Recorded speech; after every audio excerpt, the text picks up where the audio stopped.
I would like to begin by addressing the terrorist attack in Manila. We're closely monitoring the situation, and I will continue to give updates. Anything happens during this period of time, but it is really very sad as to what's going on throughout the world with terror. Our thoughts and our prayers are with all of those affected. Before we discuss the Paris Accord, I'd like to begin with an update on our tremendous, absolutely tremendous economic progress since Election Day on November 8th. The economy is starting to come back, and very, very rapidly. We've added $3.3 trillion in stock market value to our economy and more than 1 million private sector jobs. I've just returned from a trip overseas where we concluded nearly $350 billion of military and economic development for the United States, creating hundreds of thousands of jobs. It was a very, very successful trip, believe me. Thank you. Thank you. In my meetings at the G7, we have taken historic steps to demand fair and reciprocal trade that gives Americans a level playing field against other nations. We're also working very hard for peace in the Middle East, and perhaps even peace between the Israelis and the Palestinians. Our attacks on terrorism are greatly stepped up, and you see that. You see it all over. From the previous administration, including getting many other countries to make major contributions to the fight against terror. Big contributions are being made by countries that weren't doing so much in the form of contribution. One by one, we are keeping the promises I made to American people during my campaign for president, whether it's cutting job-killing regulations, appointing and confirming a tremendous Supreme Court justice, putting in place tough new ethics rules, achieving a record reduction in illegal immigration on our southern border, or bringing jobs, plants, and factories back into the United States at numbers which no one until this point thought even possible. And believe me, we've just begun. The fruits of our labor will be seen very shortly, even more so. On these issues and so many more, we're following through on our commitments, and I don't want anything to get in our way. I am fighting every day for the great people of this country. Therefore, in order to fulfill my solemn duty to protect America and its citizens, the United States will withdraw from the Paris Climate Accord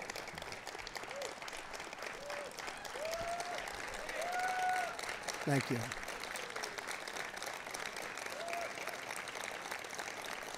Thank you.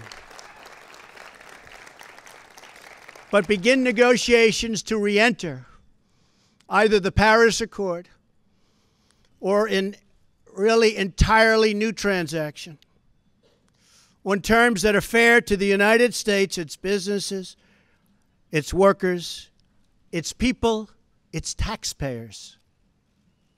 So we're getting out, but we will start to negotiate, and we will see if we can make a deal that's fair. And if we can, that's great. And if we can't, that's fine. As president, I can put no other consideration before the well-being of American citizens. The Paris Climate Accord is simply the latest example of Washington entering into an agreement that disadvantages the United States to the exclusive benefit of other countries, leaving American workers, who I love, and taxpayers to absorb the cost in terms of lost jobs, lower wages, shuttered factories, and vastly diminished economic production. Thus, as of today, the United States will cease all implementation of the non-binding Paris Accord and the draconian financial and economic burdens the agreement imposes on our country. This includes ending the implementation of the nationally determined contribution and, very importantly, the Green Climate Fund, which is costing the United States a vast fortune. Compliance with the terms of the Paris Accord and the onerous energy restrictions that is placed on the United States could cost America as much as 2.7 million lost jobs by 2025, according to the National Economic Research Associates. This includes 440,000 fewer manufacturing jobs, not what we need. Believe me, this is not what we need, including automobile jobs and the further decimation of vital American industries on which countless communities rely. They rely for so much, and we would be giving them so little.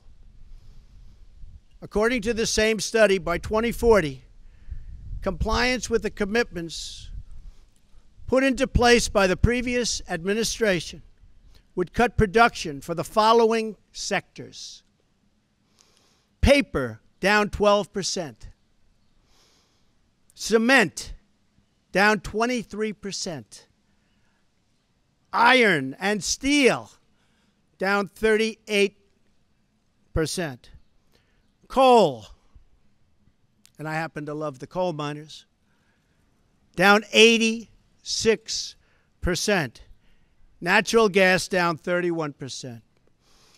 The cost to the economy at this time would be close to $3 trillion in lost GDP and 6.5 million industrial jobs, while households would have $7,000 less income, and in many cases, much worse than that. Not only does this deal subject our citizens to harsh economic restrictions, it fails to live up to our environmental ideals. As someone who cares deeply about the environment, which I do, I cannot in good conscience support a deal that punishes the United States, which is what it does. The world's leader in environmental protection, while imposing no meaningful obligations on the world's leading polluters. For example, under the agreement, China will be able to increase these emissions by a staggering number of years, 13. They can do whatever they want for 13 years, not us. India makes its participation contingent on receiving billions and billions and billions of dollars in foreign aid from developed countries. There are many other examples, but the bottom line is that the Paris Accord is very unfair at the highest level to the United States. Further, while the current agreement effectively blocks the development of clean coal in America, which it does, and the mines are starting to open up. We're having a big opening in 2 weeks. Pennsylvania, Ohio, West Virginia, so many places. A big opening of a brand new mine. It's unheard of. For many, many years, that hasn't happened. They asked me if I'd go. I'm going to try. China will be allowed to build hundreds of additional coal plants. So we can't build the plants, but they can, according to this agreement. India will be allowed to double its coal production by 2020. Think of it. India can double their coal production. We're supposed to get rid of ours. Even Europe is allowed to continue construction of coal plants. In short, the agreement doesn't eliminate coal jobs. It just transfers those jobs out of America and the United States and ships them to foreign countries. This agreement is less about the climate and more about other countries gaining a financial advantage over the United States. The rest of the world applauded when we signed the Paris Agreement. They went wild. They were so happy. For the simple reason that it put our country, the United States of America, which we all love, at a very, very big economic disadvantage. A cynic would say the obvious reason for economic competitors and their wish to see us remain in the agreement is so that we continue to suffer this self-inflicted major economic wound. We would find it very hard to compete with other countries from other parts of the world. We have among the most abundant energy reserves on the planet, sufficient to lift millions of America's poorest workers out of poverty. Yet under this agreement, we are effectively putting these reserves under lock and key, taking away the great wealth of our nation. It's great wealth. It's phenomenal wealth. Not so long ago, we had no idea we had such wealth. And leaving millions and millions of families trapped in poverty and joblessness. The agreement is a massive redistribution of United States wealth to other countries. At 1% growth, renewable sources of energy can meet some of our domestic demand. But at 3 or 4% growth, which I expect, we need all forms of available American energy, or our country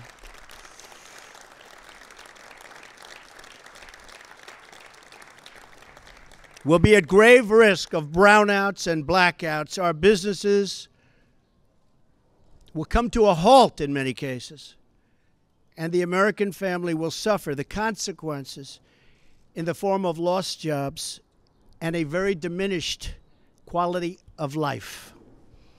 Even if the Paris Agreement were implemented in full, with total compliance from all nations, it is estimated it would only produce a 0.2 of 1 degree. Think of that.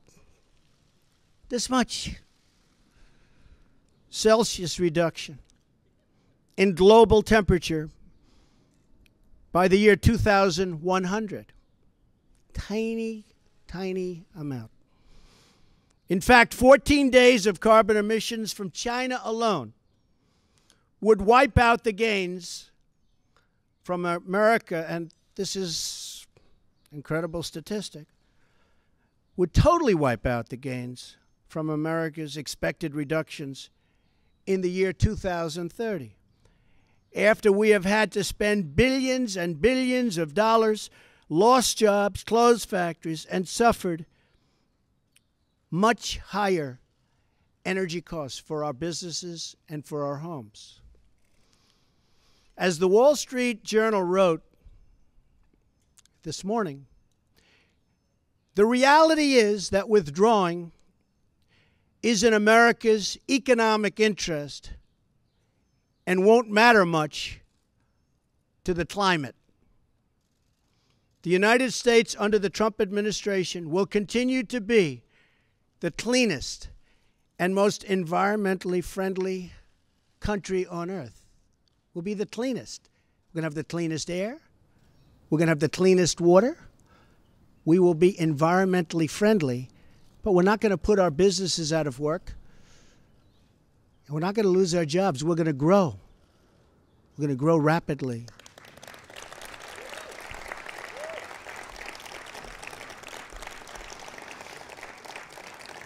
And I think you just read, it just came out minutes ago, the small business report. Small businesses, as of just now, are booming, hiring people. One of the best reports they've seen in many years. I'm willing to immediately work with Democratic leaders to either negotiate our way back into Paris under the terms that are fair to the United States and its workers, or to negotiate a new deal that protects our country and its taxpayers.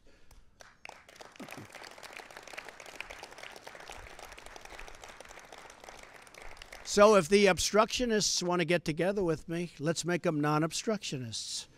We will all sit down and we will get back into the deal and we'll make it good, and we won't be closing up our factories and we won't be losing our jobs, and we'll sit down with the Democrats and all of the people that represent either the Paris Accord or something that we can do that's much better than the Paris Accord. And I think the people of our country will be thrilled, and I think then the people of the world will be thrilled. But until we do that, we're out of the agreement. I will work to ensure that America remains the world's leader on environmental issues, but under a framework that is fair and where the burdens and responsibilities are equally shared among the many nations all around the world. No responsible leader can put the workers and the people of their country at this debilitating and tremendous disadvantage. The fact that the Paris deal hamstrings the United States while empowering some of the world's top polluting countries should dispel any doubt as to the real reason why foreign lobbyists wish to keep our magnificent country tied up and bound down by this agreement. It's to give their country an economic edge over the United States. That's not going to happen while I'm president. I'm sorry.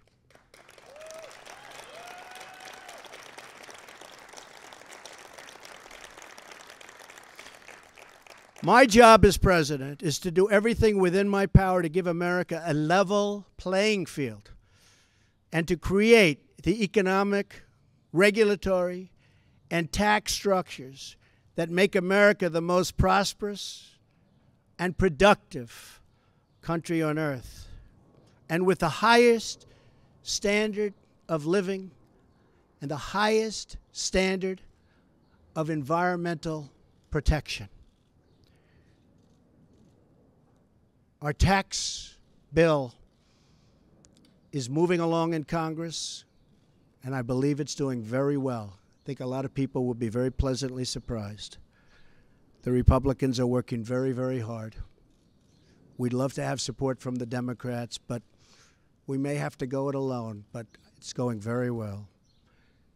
The Paris Agreement handicaps the United States economy in order to win praise from the very foreign capitals and global activists that have long sought to gain wealth at our country's expense. They don't put America first. I do, and I always will.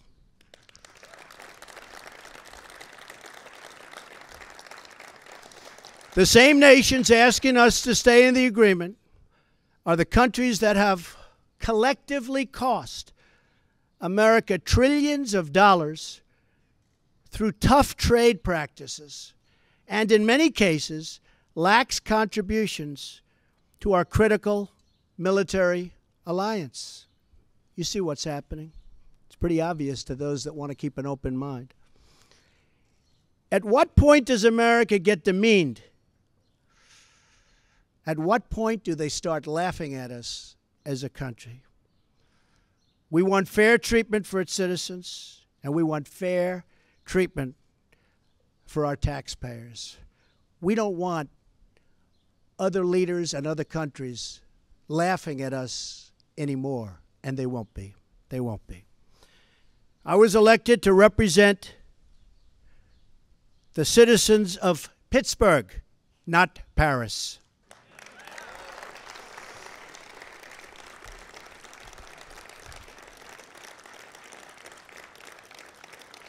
I promised I would exit or renegotiate any deal which fails to serve America's interests.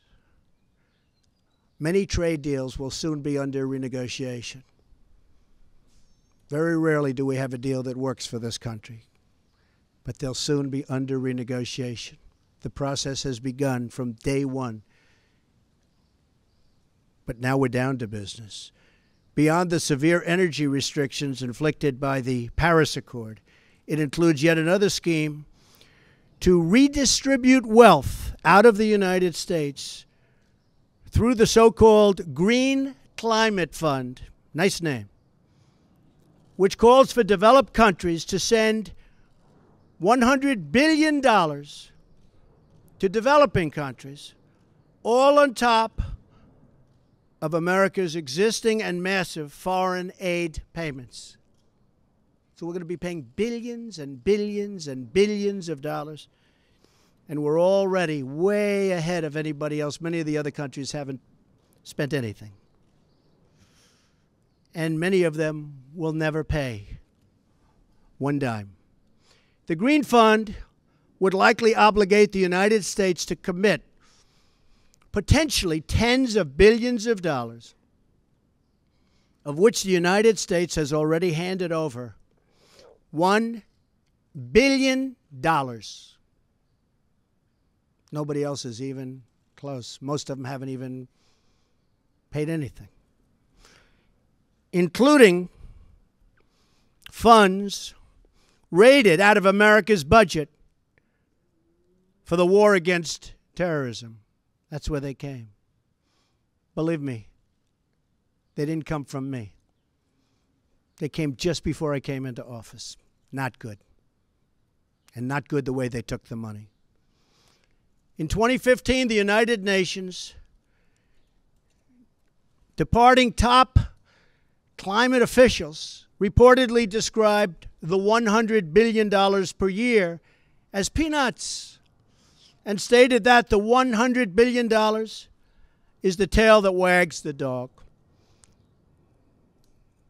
In 2015, the Green Climate Fund's executive director reportedly stated that estimated funding needed would increase to $450 billion per year after 2020, and nobody even knows where the money is going to.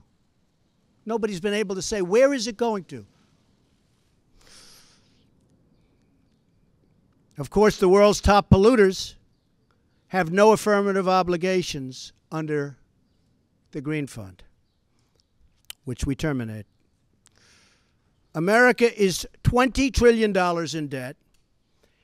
Cash-strapped cities cannot hire enough police officers or fix vital infrastructure. Millions of our citizens are out of work, and yet, under the Paris Accord, billions of dollars that ought to be invested right here in America will be sent to the very countries that have taken our factories and our jobs away from us. So think of that. There are serious legal and constitutional issues as well. Foreign leaders in Europe, Asia, and across the world should not have more to say with respect to the U.S. economy than our own citizens and their elected representatives. Thus, our withdrawal from the agreement represents a reassertion of America's sovereignty.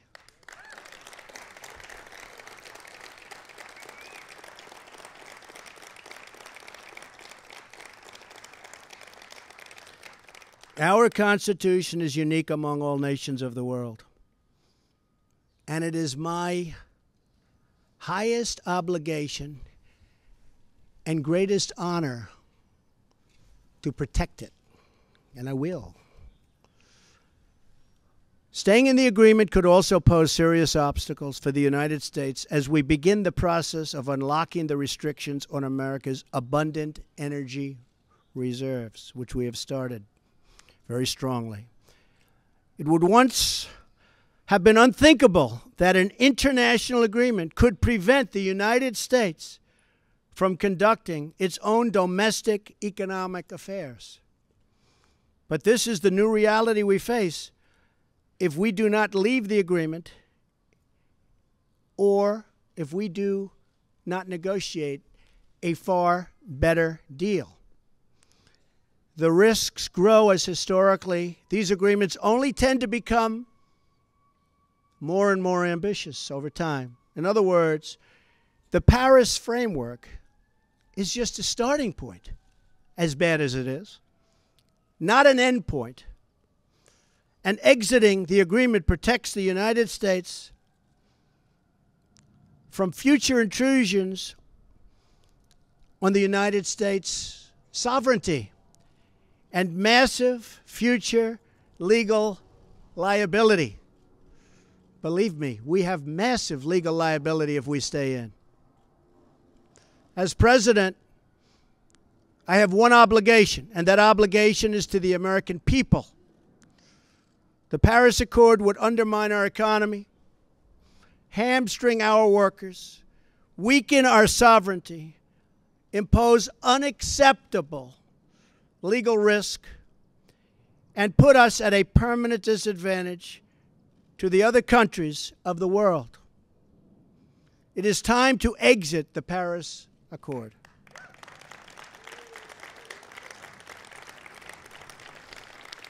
And time to pursue a new deal that protects the environment, our companies, our citizens, and our country. It is time to put Youngstown, Ohio, Detroit, Michigan, and Pittsburgh, Pennsylvania, along with many, many other locations within our great country, before Paris, France. It is time to make America great again.